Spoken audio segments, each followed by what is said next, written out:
talk to you from the book of 2 Timothy chapter 4. And I'll look at a few verses here and there, and hopefully we'll be able to get this done within 2 minutes, or maybe a little bit more. But Paul says in the book of 2 Timothy chapter 4, verse 17, he says, notwithstanding, this is the King James Version, notwithstanding, the Lord stood with me and strengthened me. And he goes on to say that he had been preaching the gospel fully unto the Gentiles. He says now he believed so strongly that he was going to continue to preach unto the Gentiles. And he says he was going through a time in which things were so hard for him that it seemed like God just literally delivered him out of the mouth of a lion.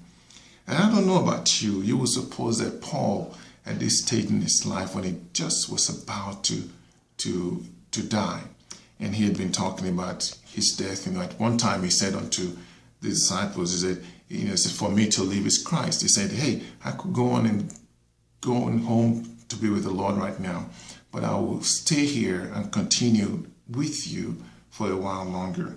In verse 1, he says something to Timothy that is very important. He says, I give you a command. So the word of God that has been entrusted into our hands is not a ministry of convenience, but it's a command by God. You will remember even the same Paul said, he said, if I choose not to preach the gospel, he says, I will be doomed. Of all men, I will be doomed. So it says to Timothy, I give you a command in the presence of God and Christ Jesus, the one who will judge the living and the dead, and by his coming and his kingdom. He says in verse 2, he says, preach the good news, preach the gospel. Oftentimes people preach nothing but opinions. Oftentimes people preach what they think people want to hear, but they don't preach the gospel. The gospel is the good news of Jesus Christ. It sets the captives free. It makes people who are downtrodden to rise up from a place of despondency to a place where things begin to look better for them. The gospel will put clothes on your body. The gospel will put shoes on your feet. The gospel will set you free, will renew a right mind within you.